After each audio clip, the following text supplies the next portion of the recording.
Watch that and you feel like you just had the wind knocked out of you. The nursing homes that were named there in Charlotte's story either declined to comment or did not return our calls. There's been a lot that's happened since we aired this story for the first time last night at 10, and so we wanted to bring Charlotte on with us today and sort of pick your brain here, take a little bit of a deeper dive on this.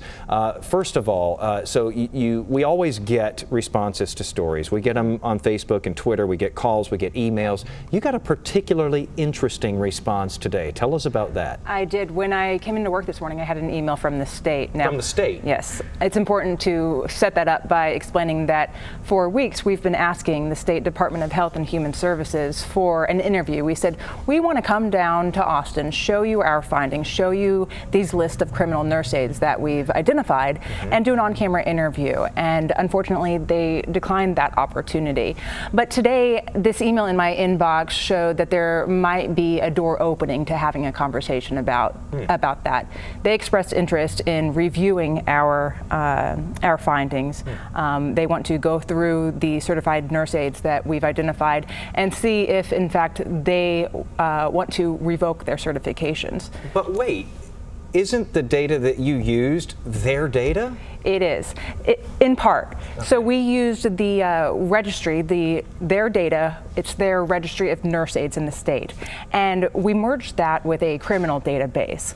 And ultimately we found about 1,800 nurse aides just in North Texas that had matches. They had hits for criminal histories. And you know, we weeded out ones that had driving or drug and alcohol offenses. We're talking about the big ones here, injury to the elderly. You heard it earlier in the piece. And so of those, we focused in on which ones should not be certified by state law. But yes, to answer your question, I mean, this is the state's data, and you've got to ask the question, why aren't you guys doing this? It seems backwards. It seems like the cart's in front of the horse there, that they should have the data and you should be asking for it instead of the other way around.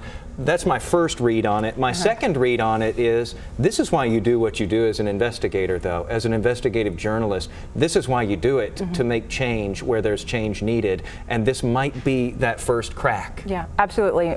Producer Mark Smith and I have been working all summer long on this, about 6 months now, reviewing all of these records. And the hope at the end is that we spark a conversation. Not that we just hand over a list to the state of nurse aides who maybe should have their certifications revoked, because it's not really about the nurse aides. You got to close the loopholes. Exactly. It's about closing the loopholes, having a conversation, the bigger picture about what do we need to do to make sure that this is no longer happening? What do we need to do to make sure that vulnerable elderly, they go out being loved, not being abused? And that's the way it should be. And I've had grandparents and great-grandparents who have been in these facilities, and like it or not, we're all getting older. Right. If your parents are there, you might be there someday, or you might have another relative there. And so this matters to really every one of us. And in the absence of the state really, in a Bigfoot way, stepping in here and changing things and making things happen, what do you do today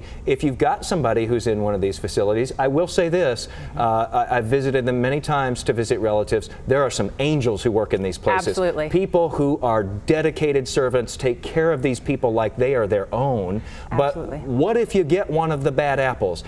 What do you look for? What are some signs? And let me first say really quick before I answer that question, we want to make sure that it is not misconstrued. We absolutely understand that there are so many nurse aides who do a wonderful job, and they are like second family to many of these people. Yeah. But for the bad apples in there are some things that you can do to identify signs of abuse. Some obvious ones, like, when you go and visit, look for signs of bruising, bleeding, open wounds. But then there are some less obvious signs. Something that we heard time and again when we talked to families throughout the past 6 months was emotional withdrawal. Because you see, a lot of these people that are being abused, they're scared to talk about it. They fear retaliation. And so breaking through that just happens with having conversations. I mean, really get in there and ask your family member if they are acting differently, if they seem withdrawn. Don't brush that off. Ask them questions. But the key there is you have to visit in the first place. And I've taken my kids to visit people in nursing homes, and I was stunned how many people do not get visitors. Not there. Yeah. It's astounding. It is. And they're just left there on their own to fend for themselves, and who's their advocate if something is going wrong? So the last thing is, we broke this into 2 parts. Tonight you're following this up. Where do we go with this tonight? So we're going to show you some of the faces of the nurse aides that we've identified. But as I said earlier, this story isn't really about just those nurse aides. It's about the bigger systemic flaws. So we're going to break it down, really look at exactly where is the system flawed? Where are those loopholes? How are these nurse aides slipping through the cracks and getting certified when they have crimes, offenses that should, by state law, ban them from ever getting certified in the first place? That's going to be interesting. That is tonight at 10 o'clock. And again, visit your folks in nursing homes. Even if you don't have somebody there, you can take part in these meetups where you actually go and visit them. And feel free, by the way, to grab her stories. They're both at WFAA.com. Send them to your legislator. That's how stuff gets done. And one other thing, Jason, the Senior Source is a Dallas nonprofit that advocates for seniors. They have a program in which you can volunteer. You can volunteer to go visit nursing home residents. I think it's called their Friendly Visitors Program. It makes their day. 5-10 minutes makes their day. It's maybe amazing. make their year. And they like to play bingo. I've done bingo with them.